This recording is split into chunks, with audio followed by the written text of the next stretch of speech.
Hello, xin chào các bạn đã quay trở lại với review 5 phút. Ở cuối tập 103, sau khi trở về Hoàng Cung, một trận chiến giữa Thạch Hạo và đám người tới từ thượng giới đã liền diễn ra. Lúc này đây, chứng kiến sức mạnh tới từ Thạch Hạo, bọn người kia cũng phải kinh ngạc. Tuy nhiên, cũng vì vậy, ánh mắt của Dương Ly đột nhiên trở nên âm lãnh. Sau đó trải qua một hồi võ mồm, hắn ta liền dùng chân đá thân thể Thanh Phong đang nằm dưới chân về phía Thạch Hạo.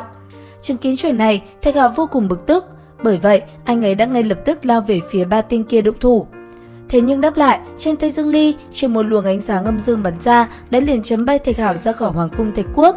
Sau đó, từ trên tay Kim Cốt, hai ngọn lửa màu tím đột nhiên xuất hiện, liền bắn thẳng về phía ba người Chiến Vương đang ở bên ngoài. Nương theo luồng ánh sáng màu tím đi vào bên trong cơ thể, linh hồn của ba người Chiến Vương theo đó cũng bị tên kia chiếm quyền kiểm soát. Tiếp theo, dưới sự điều khiển của Kim Cốt, ba người Chiến Vương cũng liền lao về phía Thạch Hạo và tấn công anh ấy. Tuy nhiên rất nhanh, từ cơ thể Thạch Hạo, một sợi dây trói buộc đã liền xuất hiện và giữ chân ba người kia lại không cho họ hành động. Sau đó, lấy Thạch Hạo làm trung tâm, một luồng ánh sáng bộc phát lập tức phá tan đi luồng tử khí bên trong cơ thể ba người kia và trả lại linh hồn cho họ. Ở phía xa, chứng kiến Thạch Hạo có thể hủy đi đòn công kích linh hồn đó, cái tên Dương Ly kia cũng thấy Thạch Hạo cũng có chút thú vị. Thế nhưng, Thạch Hạo lúc này cũng chẳng muốn nói nhiều, chỉ sau một hồi võ mồm, thân thể của anh ấy đã liền phóng thẳng lên không trung.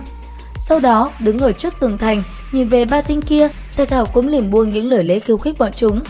Cũng bởi vậy, trên tay Dương Ly, tử khí âm dương đã liền bắn thẳng về phía Thạch Hạo. Tuy vậy rất nhanh, nó đã bị Thạch Hạo phá tan. Ở phía dưới, chứng kiến phe mình bị khiêu khích, con xuyên sơn giáp đến từ thú hải đã ngay lập tức phóng người về phía Thạch Hạo và công kích. Chứng kiến con hung thú đang lao tới, phù văn sáng chói tỏa ra, trên tay Thạch Hạo, chiến kích đang ngay lập tức kết hợp với phù văn tạo ra thần uy ngập trời xuất hiện. Nương theo đó, chiến kích đã bao phủ bởi một màu vàng chói lóa. Sau đó, vung chiến kích lên, Thạch Hạo liền cầm nó cắm thẳng vào đầu con xuyên sơn giáp kia, khiến nó bị chấn bay xuống dưới. Tuy vậy, lớp giáp xác ở bên ngoài của nó rất cứng. Một đòn vô cùng mạnh mẽ của Thạch Hạo vẫn không đủ làm nó bị thương tổn. Chưa hết, sau xuyên sơn giáp, Kim Cốt đã ngay lập tức phóng người lên, chân đạp hư không, hắn ta liền hướng Thạch Hạo lao tới. Ở phía xa, chứng kiến tên kia lao đến, trên người Thạch Hạo, chiến ni bất diệt kim thân đã ngay lập tức xuất hiện. Sau đó, chiến kích vung lên, rất nhanh, Thạch Hạo đã liền đón đỡ thành công một bổ của Kim Cốt ở phía sau mình. Không những thế, sau khi phá tan công kích của tên kia, Thạch Hạo đã liền tung một cước đá văng hắn ta về phía sau. Tuy vậy, sau Kim Cốt, cái tên Dương Ly rất nhanh đã động thủ. Nương theo đó, tử khí trên tay hắn cũng liền tu lại, sau đó bắn thẳng về phía Thạch Hạo. Đỡ lại một đòn này, toan nghe bảo thuật của Thạch Hạo rất nhanh đã được thi triển. Cầm chiến kích, anh ấy liền phóng tới phá tan đi công kích của đối thủ. Chứng kiến chiến ni bất diệt kim thân xuất hiện, ba tên thần kia đều lộ vẻ thèm thuồng. Hiển nhiên, bọn chúng rất muốn có được nó. Bởi vậy, ngay lập tức, cả ba tên kia liền cùng nhau phóng thẳng về phía Thạch Hạo, tấn công nhằm lấy đi chiến ni bất diệt kim thân trên người anh ấy. Cũng vì vậy, một cuộc rượt đuổi đã liền diễn ra. Trong không trung, hai cánh khẽ động, Thạch Hạo liền chạy về phương xa rời khỏi Hoàng đô Thạch Quốc. Và sau một hồi truy đuổi, bốn người cũng liền dừng lại. Lúc này đây, lấy Thạch Hạo làm trung tâm, từ trên tay anh ấy, một luồng ánh sáng đã ngay lập tức lóe lên. Nhưng theo đó dưới mặt đất, trận pháp tỏa ra ánh vàng rực rỡ, mang theo sát ý ngập trời cũng liền xuất hiện. Thì ra, Thạch Hạo đang tự mình mở ra sát trận đã được sắp đặt ở đây từ trước nhằm công kích ba tên kia.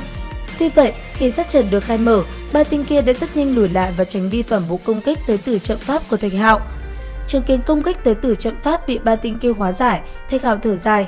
Quả nhiên, đây chính là sự chênh lệch về thực lực. Còn ba tên kia, bọn hắn sau khi né tránh được sát trận đã bày ra thì vô cùng khoái chí.